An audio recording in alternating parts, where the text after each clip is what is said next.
Merci d'être sur la télévision Labari pour suivre le journal de ce jour à samedi 16 novembre 2019. Mesdames, Messieurs, bonsoir et bienvenue à tous.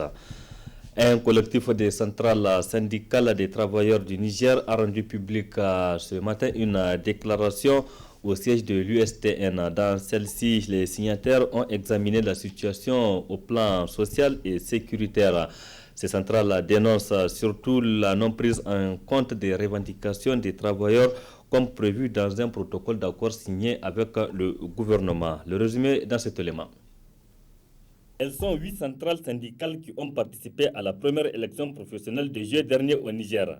Des élections qui ont permis de déterminer les centrales syndicales les plus représentatives. Toutes ces centrales ont dans une déclaration commune d'abord exprimé leur amertume face à la lenteur de l'application du protocole d'accord signé avec le gouvernement.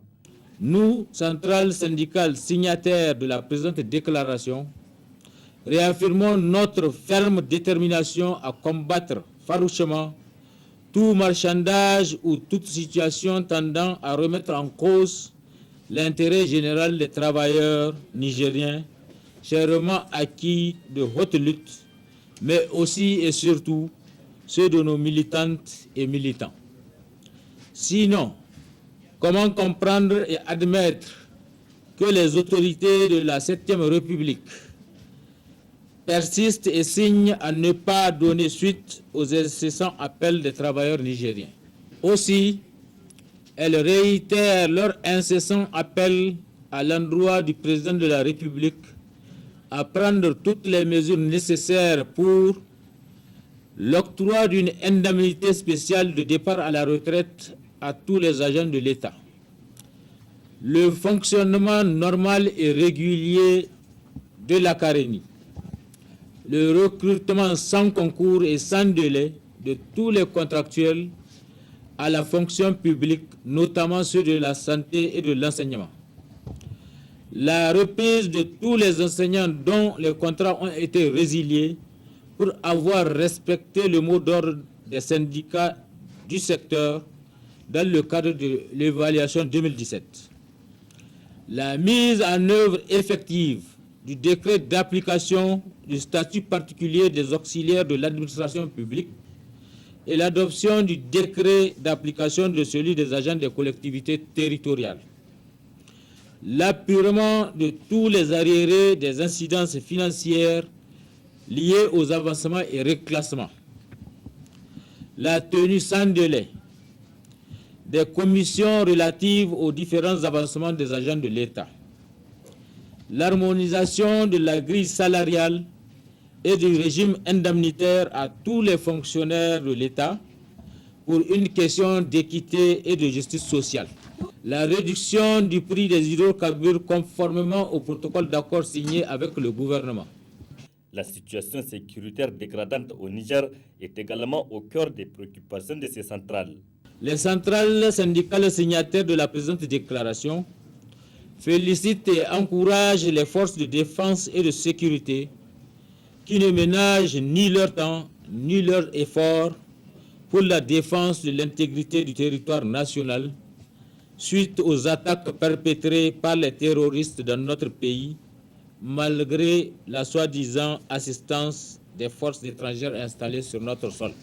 De ce fait, les centrales syndicales signataires de cette déclaration restent déterminées dans le combat contre les forces du mal et lancent un appel à la mobilisation générale pour mettre en échec toute manœuvre de déstabilisation et de remise en cause de l'intégrité de notre territoire, de notre pays. La CSTN, la CGT, l'UDTN, l'USPT, l'UNSAN, l'USLAN, l'USLT et l'USTN ont décidé de créer un cadre d'action pour travailler en synergie afin de mieux combattre pour bien défendre les intérêts des travailleurs nigériens en général. Puisque nous parlons des travailleurs nigériens, parlons-en, et c'est pour parler de ce point de presse cet après-midi du chargé de programme et de performance du secteur public pour la prestation de services. Il s'agissait pour Abdourazak Abani d'éclairer l'opinion nationale sur l'avancement de l'opération d'enrôlement biométrique des salariés de l'État. un projet du gouvernement nigérien soutenu par la Banque mondiale et le Fonds monétaire international FMI. Résumé. Lancé officiellement le 19 juin 2019, le processus d'enregistrement biométrique des salariés de l'État a amorcé sa phase opérationnelle le 28 octobre dernier, date du démarrage d'enrôlement. Une initiative du gouvernement nigérien pour gérer les ressources humaines, mais aussi pour bien maîtriser la masse salariale.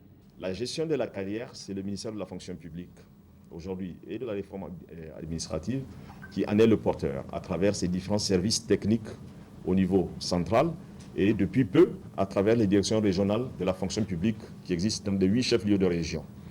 La gestion de la paye, c'est effectivement tous les actes de carrière qui vont influer sur la paye dont le socle final est géré au niveau du ministère des Finances, notamment la solde.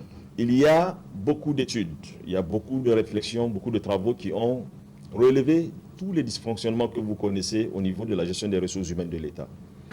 Ce que l'usager vit lui-même, la lenteur administrative qui est toujours reprochée à nos administrations, et du côté de l'État aussi, c'est le flou quand même, il faut l'avouer, qui existe au niveau de la maîtrise des effectifs. Surtout depuis que nous nous sommes lancés dans la contrariation de 2 secteurs vitaux.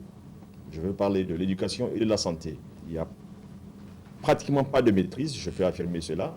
C'est tout ça qui a mené en sorte que on a identifié 3 chantiers principaux en réponse à cette orientation. Ces 3 chantiers, les voici. Le premier chantier, c'est la révision des procédures de gestion de la carrière et de la paie des agents, depuis les procédures de recrutement jusqu'aux procédures d'évaluation de la performance. Le deuxième chantier, c'est celui qui va nous permettre de connaître exactement sur qui on va l'appliquer, les données. La biométrie, ce n'est rien d'autre qu'on veut s'assurer que réellement on singularise l'enregistrement. Au démarrage de l'opération d'enrôlement, des problèmes ont surgi avec tous les désagréments. Mais l'opérateur rassure le public que tout est réglé maintenant. Il n'y a pas de machine qui devient parfaite. On a fait tous les tests d'usine. Les tests d'usine nous ont donné les résultats qu'on espérait. Quand on est arrivé sur le terrain, on avait des soucis techniques. C'est par contre parfaitement normal que ça passe à chaque machine dans tous les métiers du monde.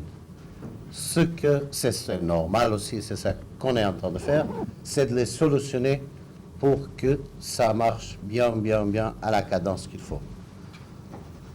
En ce moment, toute la solution technique est trouvée, on est en train de l'implémenter et pendant 7 semaines, on rentre là à la cadence normale. Je lance un grand merci et un grand bonus à ces DRH dans les ministères, à nos correspondants à l'ANAB, le DG lui-même à la Carénie, qui nous ont permis de faire le gros travail pour surtout régler ces soucis organisationnels et opérationnels.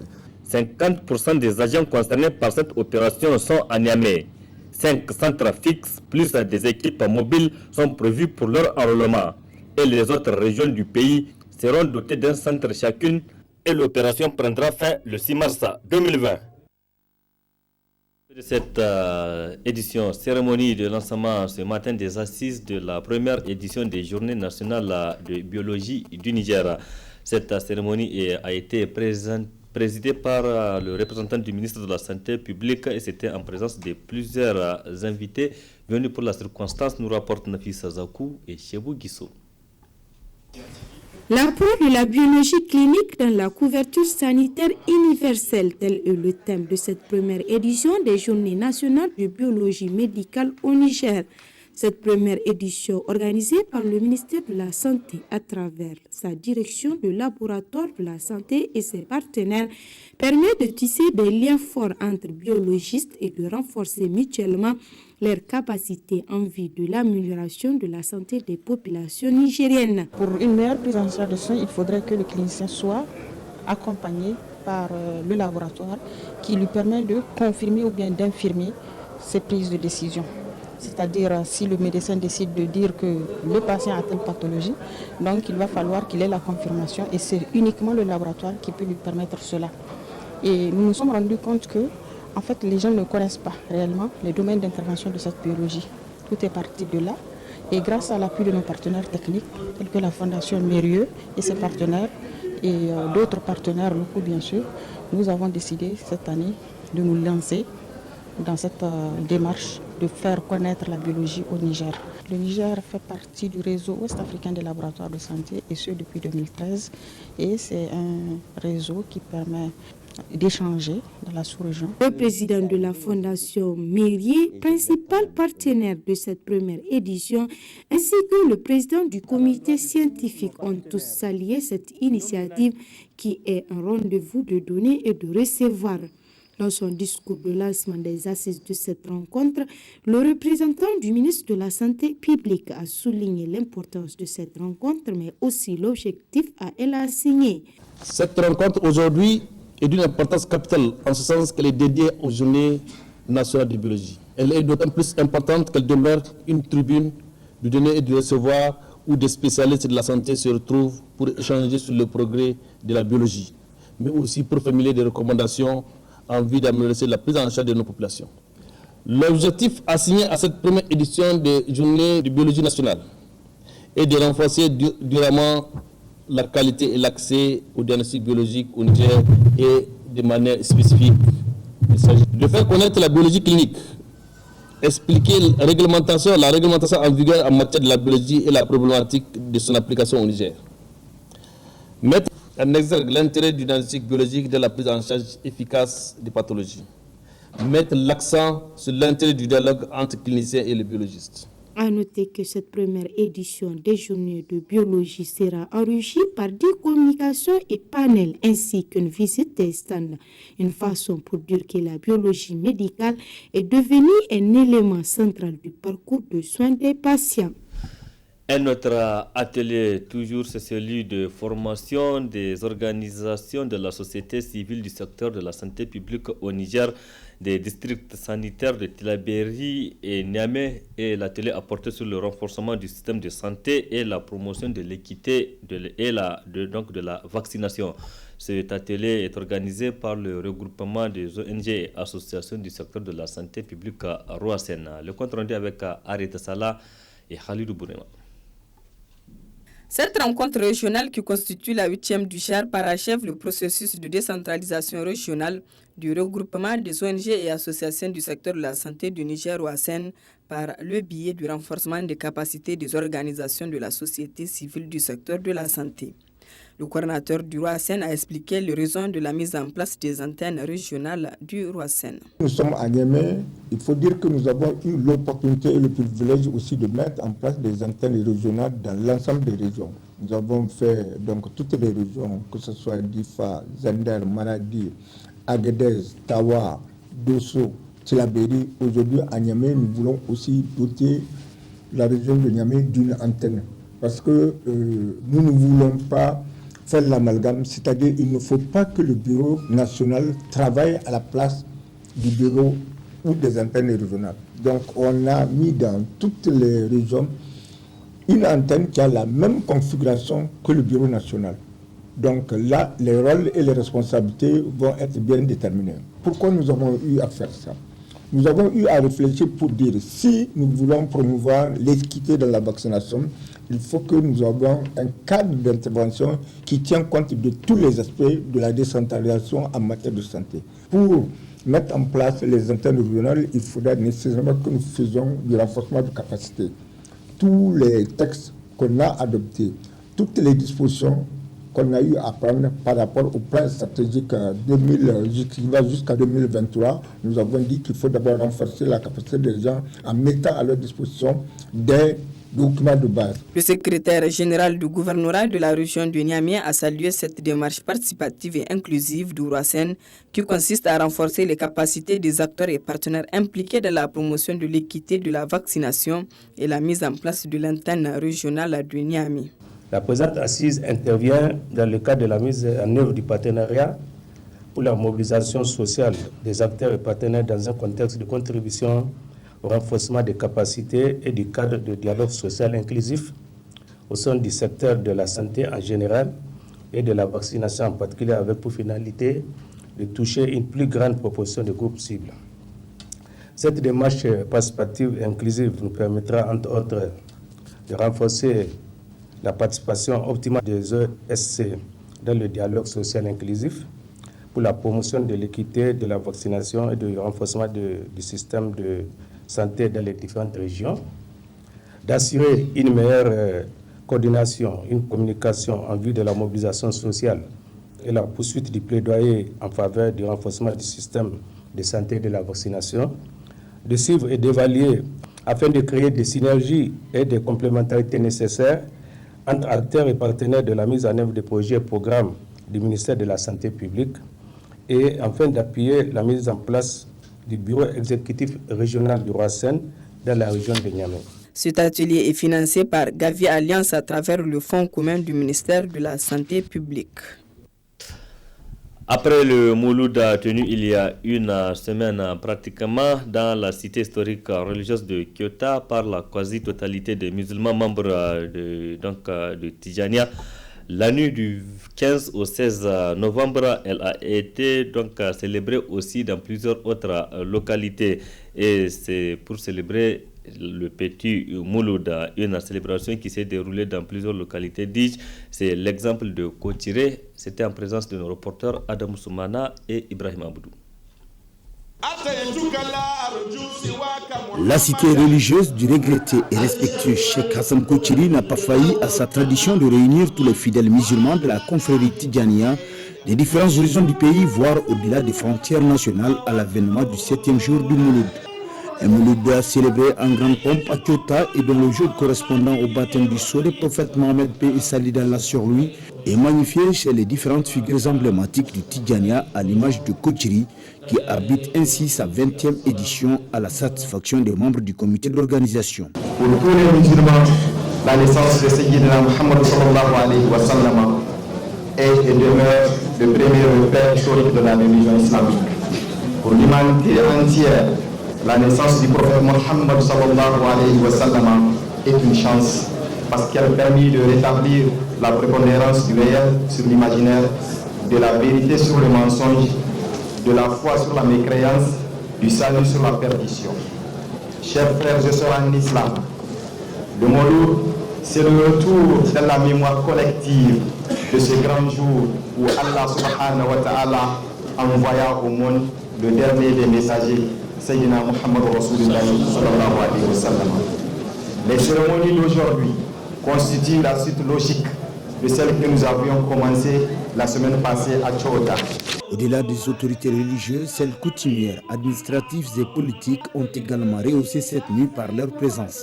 Au rang de ces autorités se trouve le premier responsable politique de la région de Tillabéri qui a demandé une prière pour le retour de la paix dans sa région et dans l'ensemble du pays, tout en soulignant le contexte dans lequel intervient cette commémoration. La célébration du Mouloud se tient dans un contexte particulier pour la région de Tillabéri lié à l'insécurité. Au-delà de ces caractères symboliques, la célébration du Mouloud revêt pour moi une signification particulière en son sens qu'elle consacre la fraternité, la solidarité islamique, l'entraide et surtout la tolérance pour tous les musulmans, pour tous les frères musulmans. C'est pourquoi, chers frères et sœurs musulmans, nous avons le devoir de s'unir parce que Allah a dit ne soyez pas divisés. Et avec l'union et le cœur des musulmans, j'espère bien que nous allons vaincre la force du mal. Cette nuit de ferveur religieuse a été marquée aussi bien par des prêches sur la vie du prophète de l'islam que des prières pour que règne la paix au sein de la Oumma islamique en général et du Niger en particulier. Aussi, c'est dans la communion de cœur et d'esprit que les fidèles membres du Tidjaniya se sont quittés dans le cadre de cette 20e édition du Mouloud de Kochiri. Vivement la 21e édition. À Hamdallah aussi, le petit Mouloud a été célébré dans la nuit du 15 au 16 novembre dernier. Là aussi, il y avait du monde.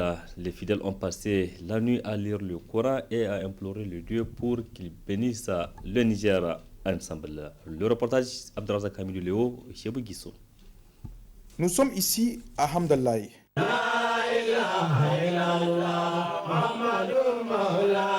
comme tous les ans désormais, des milliers de fidèles musulmans s'y retrouvent pour célébrer le 7e jour de la naissance du prophète Mahomet, paix et salut sur lui. Une nuit d'une valeur inestimable pour les fidèles musulmans. Jusqu'à présent, c'est l'être le plus aimé de l'humanité que Dieu a créé. Le prophète sallallahu alayhi wa sallam, il a vécu yatima, il a vécu orphelin. Il a perdu ses grands-parents, son père, ses oncles, ses enfants. Tout ça, il a souffert dans le désert de l'Arabie. Il a fait 29 batailles. Alhamdulillah, tout ça pour qu'on soit des gens justes, des gens véridiques, pour qu'on croie en un seul Dieu, pour qu'on s'aime entre nous. Alhamdulillah, ce prophète, c'est une obligation pour nous, pour qu'on fête sa Mawlud sallallahu alayhi wa sallam. Donc vraiment, je remercie de cet accueil chaleureux de mes frères musulmans de Hamdallah et de Kokiré. Ce qu'ils nous ont fait, on ne peut jamais oublier. Nous sommes chez nous. Cette nuit a également enregistré la présence de plusieurs invités de marque. Et nous avons aussi la présence de German Nanderman Kano, dont il est le représentant de l'émir de Kano ici, à Kokiré et puis chez Hamdallah. Et les autres fidèles, nous sommes ensemble avec le député de la région de Kassina. Pour rappel, elle se célèbre à la date du 12 de Rabiel al-Awal, 3e mois de l'année musulmane. À Tchida aussi, ce petit Mouloud a été célébré. Là-bas aussi, il y avait eu du monde comme à Hamdallah et à Kochiré, nous rapporte Hamza Sakou et Sadou Doumi. Ils sont nombreux les croyants qui ont pris part à cette 30e édition du Mawlud qui consacre la célébration de la naissance du prophète Mohammed, paix et salut sur lui. Cette commémoration est selon Cheikh Barham Aboubakar Hassoumi d'une grande importance pour les musulmans qui célèbrent le Mawlud. C'est un moment de ferveur, c'est un moment de communion, c'est un moment de solidarité. Et durant cette nuit commémorative, les fidèles sont appelés, comme le veut la tradition, à écouter beaucoup de prêches, à écouter surtout beaucoup de chants religieux faisant le louange du prophète Mohammed sallallahu alayhi wa sallam, parce que c'est de lui qu'il s'agit, c'est la nuit commémorative de sa venue au monde, mais plus spécifiquement du baptême. Cette nuit, il s'agit plutôt du baptême. Donc le baptême aussi est un événement heureux, car vous savez, tout ce qui touche au prophète Mohammed sallallahu alayhi wa sallam est un événement chez les musulmans, chez les croyants. À cette célébration, on note aussi la présence des autorités départementales. C'est un devoir donc de venir assister donc à cette cérémonie qui consacre donc la naissance du prophète Mohammed sallallahu alayhi wa sallam. Et l'impression que j'ai, c'est que la fête se déroule très très bien ici. Il est toujours entendu parler, j'en ai toujours entendu parler, et je suis venu aujourd'hui voir réellement comment les choses se passent. Vous avez vu, les gens sont venus de tous les horizons, donc des coins, de l'ensemble donc du département.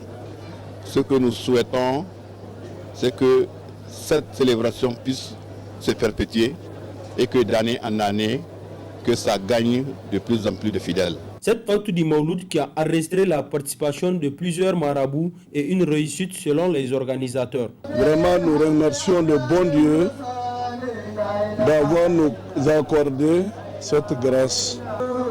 Dieu accepte nos prières, qu'il exauce nos vœux qu'il protège les musulmans, qu'il protège le pays et que tout ce que nous venons de faire dans cette nuit, que Dieu nous accorde ça dans sa bonté, dans son bonheur. Vraiment, nous sommes satisfaits. On a toujours organisé et j'aimerais d'abord signifier les remerciements du chèque. Les remerciements qui vont tout d'abord au préfet du département de Kolo, qui n'a aménagé aucun effort pour l'organisation et la réussite du Maouloud. Il faut noter que cette fête du Maouloud dans le village de Kida, situé à une quarantaine de kilomètres de Niamey, a pris fin par une prière au cours de laquelle malheureusement le cheikh Yacouba Chida du village est décédé. Paix à son âme, Hamza Sakou, et vivement l'année prochaine. Point final de cette édition. Merci à vous de l'avoir suivi. Restez en compagnie du programme de la télévision Labari. Au revoir, excellente nuit à toutes et à tous. Bon week-end.